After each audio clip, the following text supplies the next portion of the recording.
수험생 여러분, 안녕하십니까? 이번 시간에는 재무제표 표시 공시에 대해서 살펴보도록 하겠습니다. 저희가 그동안 분계 내역에 대해서 쭉 학습을 했어요. 1장부터 10장까지 다 분계 그 내역이죠. 예, 그래서 분계를 열심히 많이 했고요. 관련 이론도 봤고요. 그 데이터를 모아가지고 재무제표를 이제 만드는 겁니다. 그때 어떤 원칙이 필요한지 좀 이야기를 드리려고 하는데요.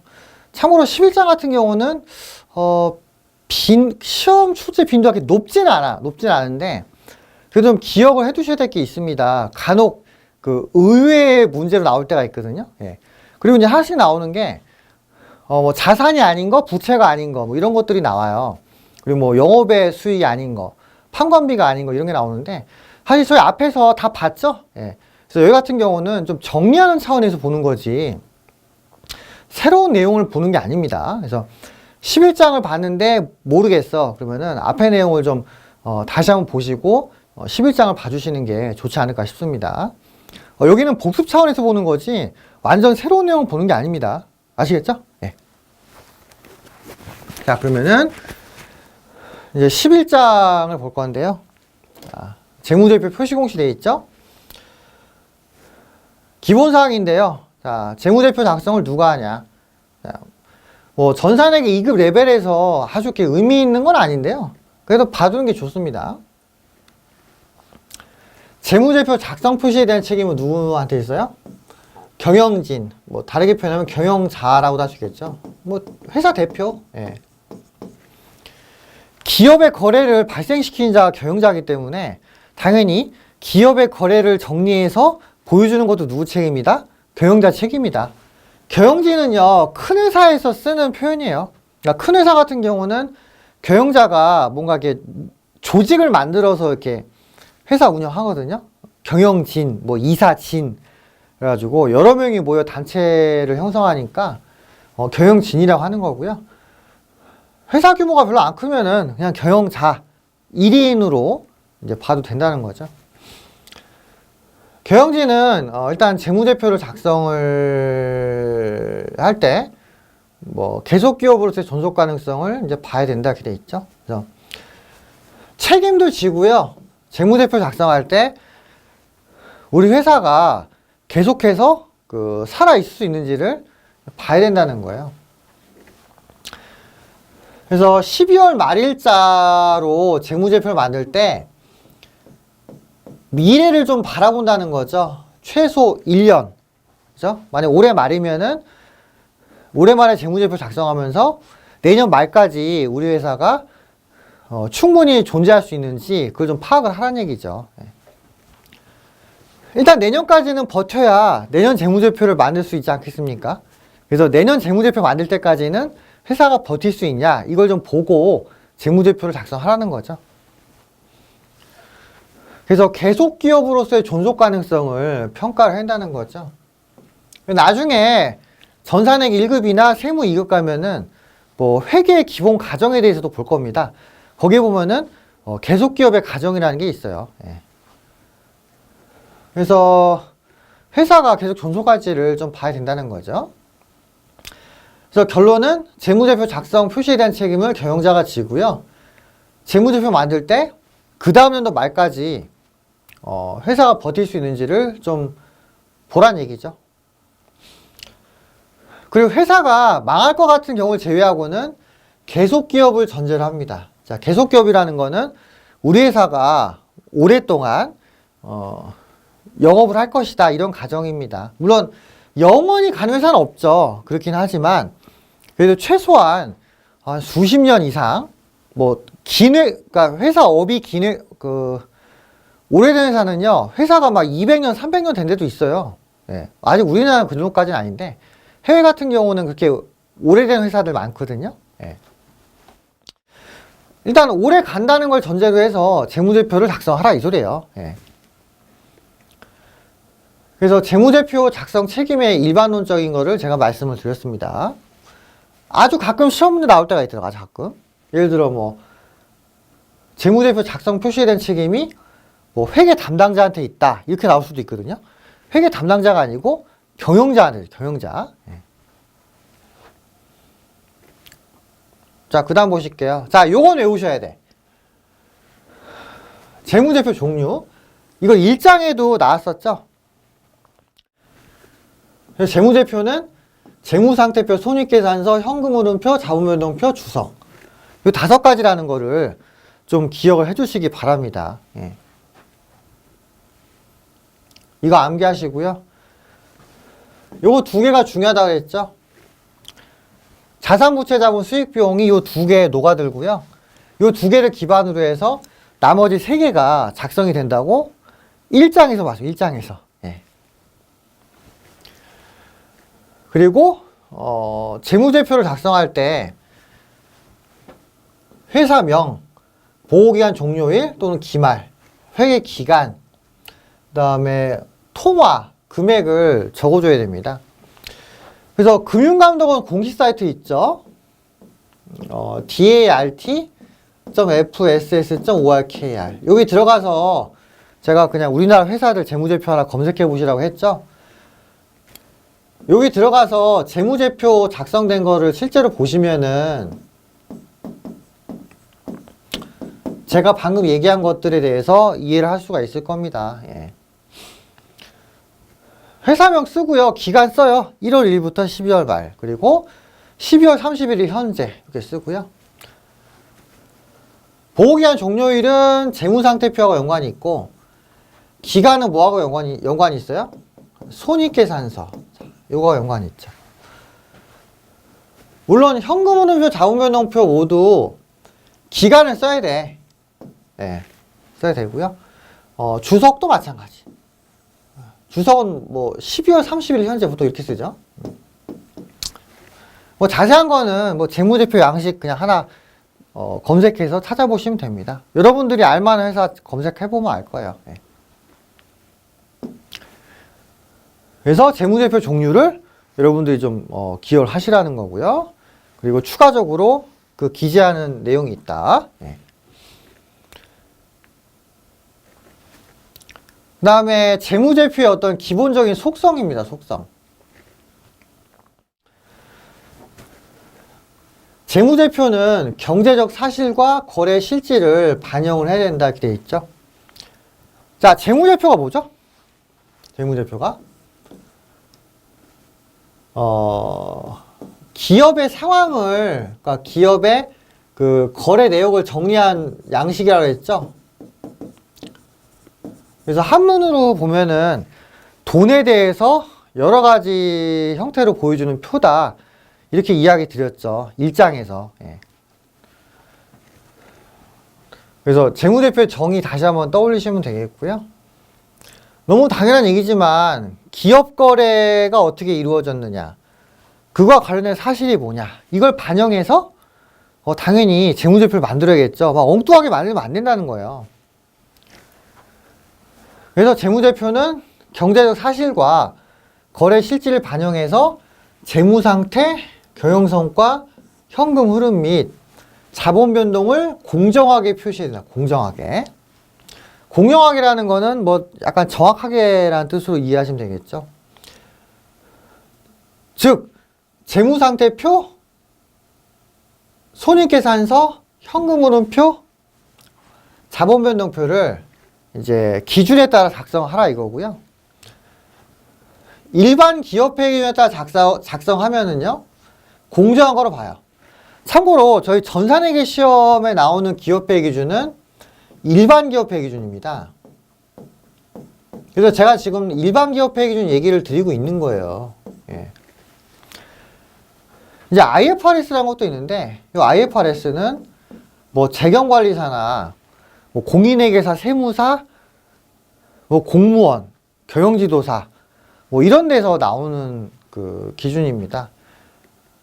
IFRS는 국제회계 기준의 약자라고 보시면 되겠어요. 그래서 전산세무회계와 관련된, 그러니까 저희 시험과 관련된 기준은 일반 기업회 기준이다 이렇게 이해하시면 되겠고요. 그래서 요거에 따라서 재무제표를 작성하면은 재무제표가 공정히 작성되었다 이렇게 얘기가 되는 거고요. 그 다음에 중요한 항목은 구분 표시하고요. 중요한 거. 즉, 뭔가 눈에 띄어야 되는 항목이라든가 금액적으로 큰 거 있죠? 그런 항목들은 구분 표시를 하고요. 중요하지 않은 거 어때요? 뭐 적절히 통합해서 표시를 할 수가 있는 겁니다.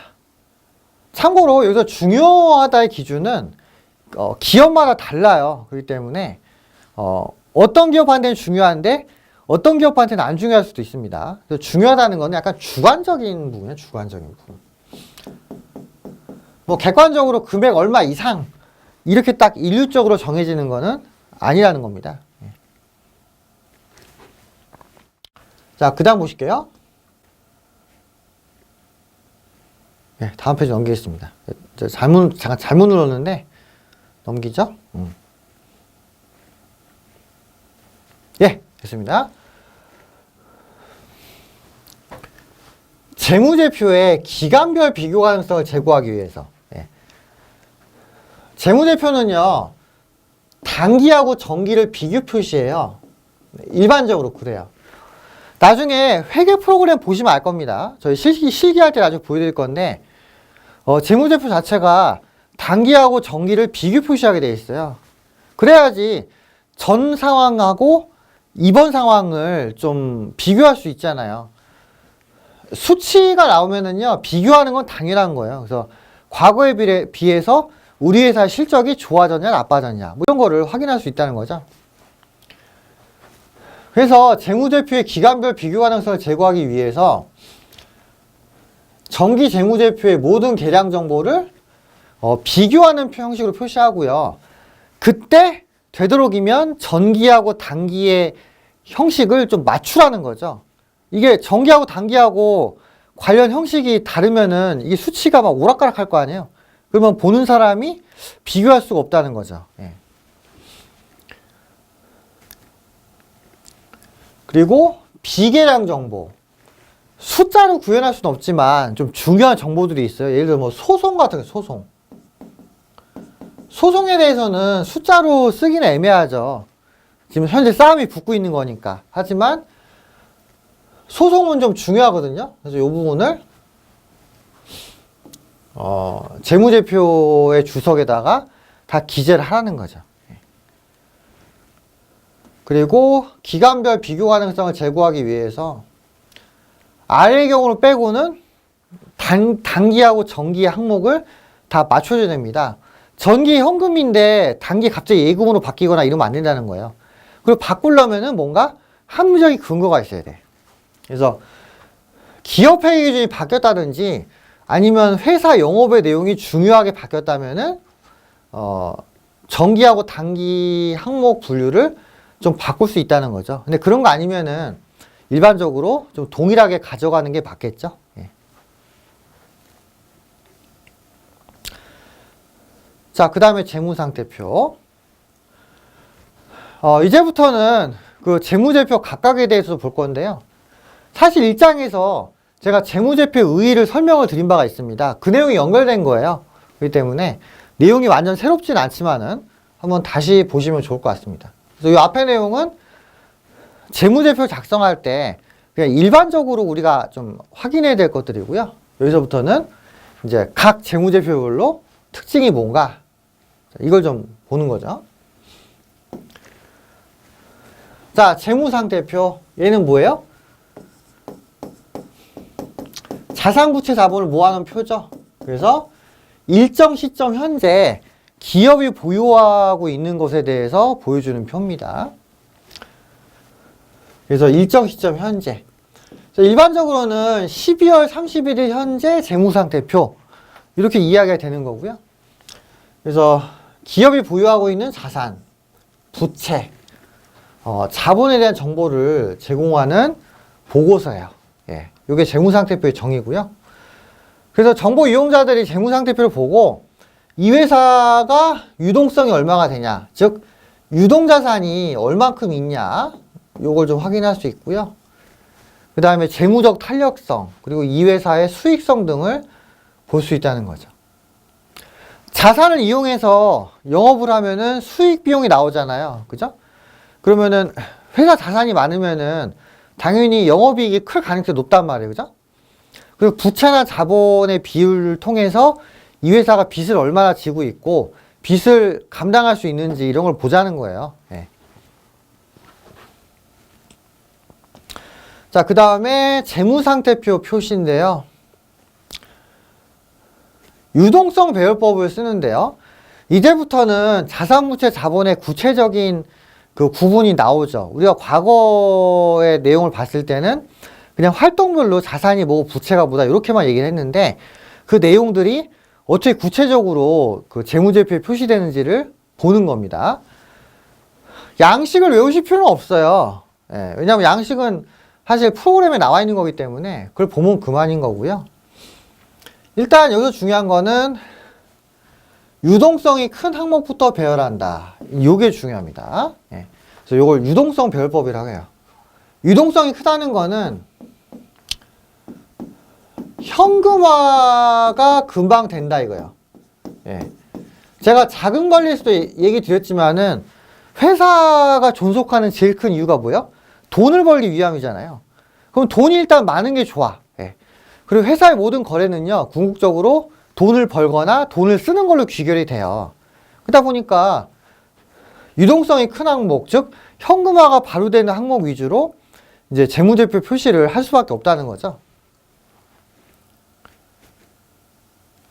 자, 이렇게 해서 구분하면 다음과 같은데요. 근데 요거 외우기 좀 어렵죠? 나중에 실기할 때 말씀을 드릴 건데요. 자, 저희가 이제 나중에 실기해야 돼, 실기. 그때 이제 회계 프로그램을 쓰는데, 요 회계 프로그램에 보면은, 재무상태표 양식이 있어요. 그래서 만약에 시험에서 재무상태표 양식에 대해서 물어본다면은, 이거를 암기해서 풀어도 좋아요. 오히려 암기해서 풀면 더 좋죠. 더 실력이 느니까. 근데 이제 시간이 없거나 기억이 안 날 수 있단 말이에요. 그러면은 회계 프로그램을 보고서 여러분들이 자산, 부채, 자본의 구분을 좀 하면 된다는 거죠. 이거는 부정행위는 아닙니다. 왜? 프로그램을 못 쓰는 상황에서 우리가 이걸 몰래 보면은 부정행위지만은 우리 시험 자체가 회계 프로그램을 쓰게 돼 있잖아요. 그럼 회계 프로그램을 보면서 객관식 문제를 푸는 거는 별 문제가 안 된다는 거죠. 예. 요거 제가 팁 알려드렸습니다. 물론 나중에 저희 실기할 때 제가 또 얘기를 드릴 거예요. 그래서 예를 들어 뭐 비유동 자산이 아닌 게 무엇이냐 이렇게 물어보면은요. 비유동 자산이 네 가지잖아요. 투자, 유형, 무형, 기타 비유동. 근데 이걸 외워도 되지만 회계 프로그램의 내용을 보고 아 당좌하고 재고는 비유동이 아니구나 이렇게 이해를 해서 당좌나 재고를 답으로 쓸 수 있다는 거죠. 무슨 얘기인지 아시겠어요? 예. 프로그램 우리 보면서 하면 됩니다. 부채도 마찬가지. 예. 그래서 일단은 자산부채 자본이 이렇게 구분되어 있고요. 참고로 자본은요, 요건 전산회계 1급 이상에서 나오는 겁니다. 요게 간혹 시험 문제 나올 때도 있긴 한데, 아휴, 솔직히 말하면 그냥 패스하고 싶어요, 저는. 왜냐하면 전산회 1급에서 이게 나오는 거니까 우리가 여기서 할 필요 없어, 사실은. 예. 그래서 제가 나중에 이렇게 써놓고 보시면 아시겠지만은, 전산회계 1급 이상에서 자본 항목이 나오니까 패스해도 무방, 이렇게 써놨어요. 예. 보통 시험에서는 요게 나오지. 자산의 구분, 부채의 구분. 그래서 이제 유동, 비유동으로 구분하는데요. 유동, 비유동의 구분 원칙은 기말로부터 1년 안에 돈으로 바뀌냐는 겁니다. 1년 안에 현금화가 가능한지. 요거 구분에 따라서 유동, 비유동으로 바뀌는 거예요. 그래서 부채 같은 경우는 사실 덜 중요하지. 회사 입장에서는 돈을 어떻게 받을 것이냐 이게 중요하니까 자산에 대한 구분이 많고요. 부채 같은 경우는 그냥 뭐 좀 이따 갚을 거, 한참 이따 갚을 거 이렇게만 구분해 놨죠. 그래서 자산이 중요해요. 자산. 유동자산은 당좌 재고로 구분이 돼요. 재고자산 저희 공부했죠? 이거 매입에 대한 겁니다. 매입. 그래서 뭐 상품, 원재료, 제공품, 제품 이런 게 재고자산이고요. 당좌 같은 경우는 주로 채권이에요. 채권. 그 다음에 현금 및 현금성 자산. 뭐 이런 걸로 구분이 돼 있죠. 예. 그 다음에 투자산 같은 경우는 보통 유가증권. 유형자산은 시설, 무형자산은 기술 이렇게 되어 있고요. 기타 비유동자산은 통상적으로 이제 보증금 같은 걸 얘기해요. 임차 보증금, 예, 이런 것들이 이제 기타 비유동으로 구분되고요. 프로그램 안에서 이게 다 구분이 되어 있습니다.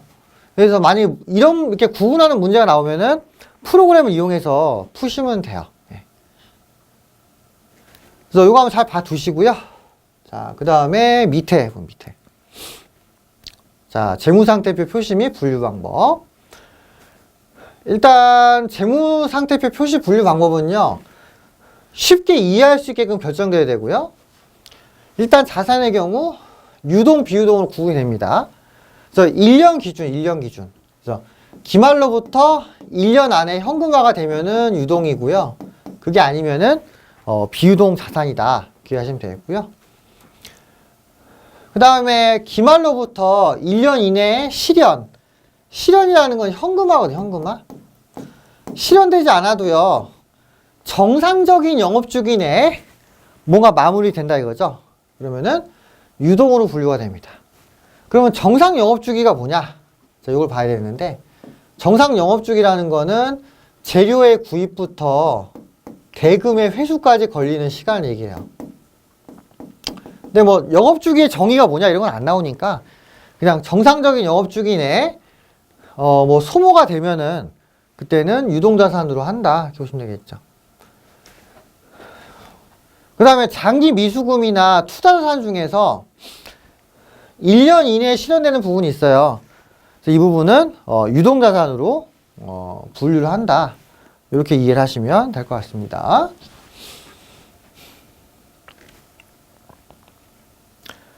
그래서 유동, 비유동으로 분류하는 원칙이 있고요. 자, 그 다음에 유동자산. 아, 여기 영업주기 써있네요. 읽어보시면은 뭐 단기간 내에 뭐가 된다. 그죠? 그리고 사용에 제한이 없는 현금 및 현금성 자산. 이렇게 있죠? 네. 그래서 기업번 같은 경우는 우리 자금관리 운용에서 나왔죠? 네. 그리고 2번은 약간 예외적인 거고, 3번은 뭐 단기매매 증권에 대한 거고요. 기타 이제 원론적으로 봤을 때 보고기간 종료일부터 1년 이내 현금화 또는 실현. 그건 비슷한 얘기야. 예. 예상되는 것 이렇게 돼 있죠. 넘어가시고요. 그 다음에 유동자산에서 별도 표시한 항목이 다음과 같다고 되어 있죠. 저희 다 봤던 거예요, 이거. 그죠? 현금 및 현금성 자산은 자금관리 운용에서 봤죠. 그래서 현금으로 들어가는 게 뭐예요? 뭐 지폐, 통화, 보통예금, 당좌예금, 뭐 이자 지급표 이런 것들이 현금 및 현금성 자산이라고 돼 있죠. 자, 주의하실 거. 그 자금관리 쪽에서 나오지만은요, 기준 분배할 때는 현금, 보통예금 이렇게 나눠 써요. 당좌예금 나눠 쓴다고. 재무제표 작성할 때는 어떻게 해요? 이거를 다 통합시켜요. 통합. 네. 통합하는 과정은 제가 나중에 실기할 때 한번 보여드릴 기회가 있을 겁니다. 네. 다 통합을 시킨다고요. 그래서 이게 현금 및 현금성 자산이 되는 거고요. 그 다음에 취득일로부터 만기가 3개월 이내인 금융자산도 현금 및 현금성 자산으로 간다고 말씀을 드린 바가 있죠. 예. 그 다음에 뭐 단기 투자 자산 있고 매출채권, 선급비용, 기타 등등. 매출채권이나 선급비용 같은 경우는 당좌자산 안에 들어가는 거고요. 뭐 별도 표시된 나와 있죠. 그 다음에 재고자산. 이건 앞에 재고관리에서 했으니까 여러분들 한번 보시면 되죠. 자, 요 밑에 제가 설명 다 해놨죠? 네. 요 자금관리 나왔던 내용이잖아. 그죠?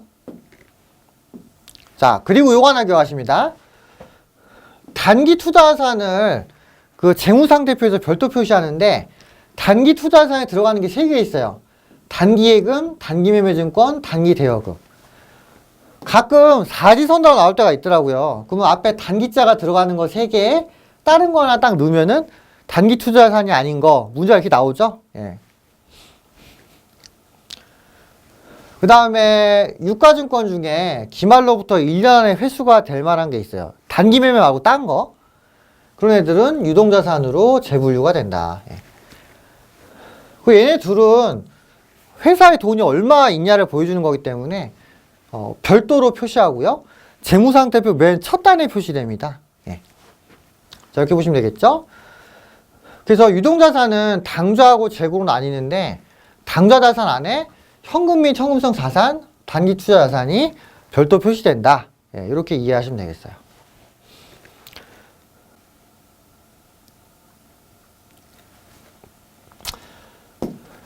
저희가 공부한 거는 유형이죠, 유형. 예.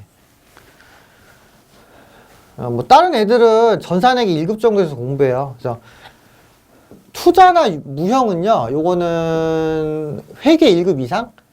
회계 1급 이상에서 나옵니다. 그래서 여기서 할 건 아닌데, 그냥 분류를 간단히 보시면 다음 같다는 거죠. 자, 투자자산의 정의. 장기적인 투자 수익을 얻기 위해서 가지고 있는 유가증권이에요. 우리가 그 유가증권에서 매도 가능하고 만기 보유 같은 거 잠깐 공부했죠. 예, 그게 여기 들어가는 거고요.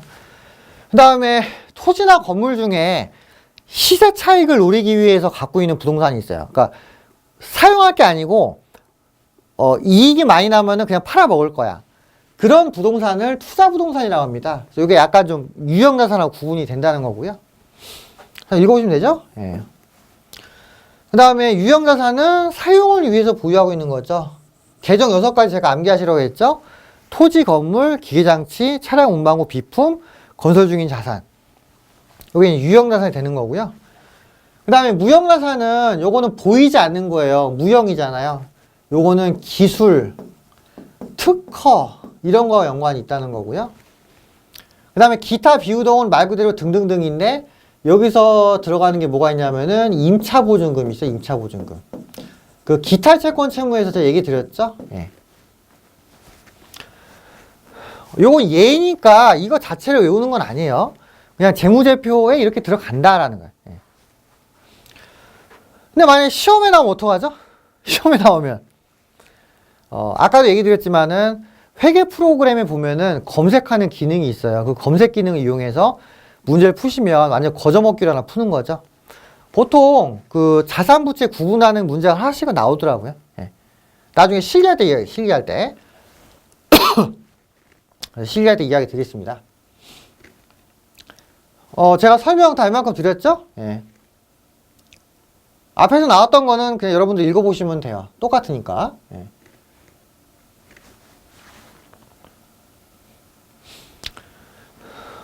무형자산의 정의도 나오죠.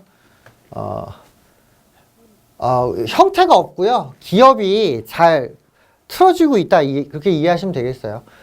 부동산 같은 경우는 등기부 등호 같은 거 떼보면은 주인이 누군지 금방 나와요. 근데 기술이나 특허는 약간 보이지 않는 거기 때문에 기업이 확실하게 통제를 안 하고 있으면은 뺏길 수가 있다고. 예. 그래서 기업이 통제하고 있다는 게 좀 중요하다는 거고요. 식별 가능이라는 얘기는 그 기술이나 특허가 회사가 망해도 별도로 존속할 수 있냐 뭐 이런 얘기예요. 예. 존속할 수가 있어야 됩니다. 회사가 망하면서 특허나 권리가 같이 사라지면은 그건 자산이라고 할 수가 없어요. 왜? 매각이나 처분이 불가능하잖아요. 그죠? 예. 그래서 한번 쭉 읽어보시면 되고요. 그 다음에 부채. 자산하고 내용이 비슷합니다. 다만 부채는 자산과 입장이 반대잖아요. 자산은 받을 거고 부채는 줄 거죠. 예, 그러니까 부채는 줄 거다 이렇게 이해하면 되고요. 유동 비유동 구분은 자산의 내용과 같은데 입장이 반대니까 뭐 지급할 의무가 있는 거, 줄 거, 뭐 이렇게 나오는 거겠죠. 자, 그래서 부채를 유동, 비유동으로 분류가 되는 거고요. 앞에 보시면은 요 뒤에 빼고 내용이 같죠. 기업의 정상적인 영업주기 내에 없어진다. 보호기간 종료로부터 1년 이내까지 다 똑같다고. 상환되거나 지급 이런 표현이 나오는 것 뿐이지 부채하고 자본은 뭐 개념은 거의 비슷합니다. 예. 그죠? 동전의 양면과도 같은 거잖아. 그죠? 요 밑에 내용 다 똑같고요. 그 다음에 뭐 유동부채, 비유동부채 분류하는 거. 자, 비유동은 여러분들이 공부 안 하시기에 많아요. 예, 그래서 많이 나오면은 어떻게 해요? 그 검색을 하시면 돼요. 검색. 예. 인터넷으로 하시면 안 됩니다. 그건 명백한 부정행위고요. 회계 프로그램은 우리가 쓸 수 있으니까 쓸 수 있는 거에서 이제 합법적으로 살짝 보는 거죠. 예. 그래서 유동부채 내 별도로 표시하는 게 있어요. 여기는 우리가 좀 봤죠? 매입 채무하고 미지급 비용 봤잖아. 그죠? 뭐 단기 차입금도 봤고 기타 뭐 잡것들은 그냥 뭐 이런 게 있구나라고 하고 넘어가시면 되겠어요. 그러니까 전산액이 1급 이상 가면은 좀 설명을 더 이것저것 드릴 수 있는데 아직 저희 레벨에서는 설명을 다 드릴 수는 없어요. 아니 기존에 있는 것도 학습이 잘 안 되잖아. 그죠? 여기서 뭐 이것저것 설명한다고 해서 뭐 크게 점수에 도움은 안 될 것 같아. 넘어가요. 예. 그래서 부채는 유동, 비유동으로 분류할 수 있다. 이 정도만 보시면 되는 거고요. 자, 그 다음에 재무제표 총액 표시 및 항목 구분. 여기서 좀 중요한 거 있는데, 자산부채는요, 상기하지 않습니다. 그러니까 예를 들어 자산이 100이고 부채가 70이에요. 이걸 다 보여줘야 돼. 이거를 상계해가지고 자본 30. 이렇게 하면 안 된다고요. 자산부채를 다 보여줘야 됩니다. 막 상계할 거면은 극단적으로 자본하고 당기순이익만 보여주면 되잖아요. 그게 정보입니까? 정보라는 거는 과정이 있어야 돼, 과정. 그죠? 과정을 다 보여주라는 얘기고요. 그리고 예외적으로 뭐 채권 채무를 상계할 수 있어. 그러니까 그 특정 거래처가 있는데 얘하고 채권 채무가 같이 걸려 있어요. 그리고 협의해가지고 상계할 수는 있죠. 근데 그런 경우 아니면은 상계하지 않는다는 거예요. 총액으로 다 보여주는 거고요. 그 다음에 대손충당금은 뭐 순액으로 보여줄 수 있는데 주석으로 기재를 합니다. 그럼 어차피 전체적으로 표시하는 거죠. 자, 어떻게 표시해요? 매출 채권 이렇게 있고 밑에 대손충당금 마이너스 표시하잖아요. 그러니까 이거를 순액으로 할 수도 있는데 주석으로 표시하래요. 그럼 어차피 그냥 전체적으로 보여주는 건 똑같잖아. 그죠? 그 중요한 거는 별도 표시. 안 중요한 거는 그냥 통합 표시. 자, 지면에 한 개도 있고요. 너무 다 일일이 재무상태표에 하나하나 기재하면은 보는 사람이 머리 아파. 그래서 중요한 거는 자세히 표시하고요. 안 중요한 거는 그냥 통합 표시를 하는 거죠. 이거 어떻게 보면은 우리가 문서 일반적으로 일할 때도 이렇게 하잖아요. 그냥? 그리고 자본의 분류인데 요거는 전산액의 1급 이상이 나오는 거니까 2급에서는 안 나와요. 예. 일단 한번 이런 게 있다라고 생각하시고요. 전산액 1급에서는 이걸 암기를 좀 하셔야 돼. 예. 그러니까 이런 게 있구나라고 생각하시고요. 그럼 제가 이걸 왜 넣었냐? 그 일반 기업회 기준에 이게 다 있어, 내용이. 그러다 보니까 빼기도 애매하더라고요. 그래서 제가 다 포함을 시켰어요. 네. 아시겠죠? 네. 자, 여기까지 하고요. 다음 강의 때는 여기까지.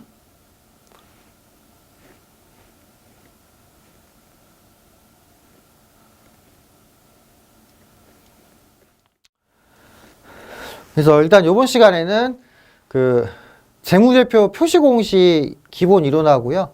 손익계산서 했습니다. 재무상태표. 그래서 요 내용들 한번 잘 숙지를 하시고요.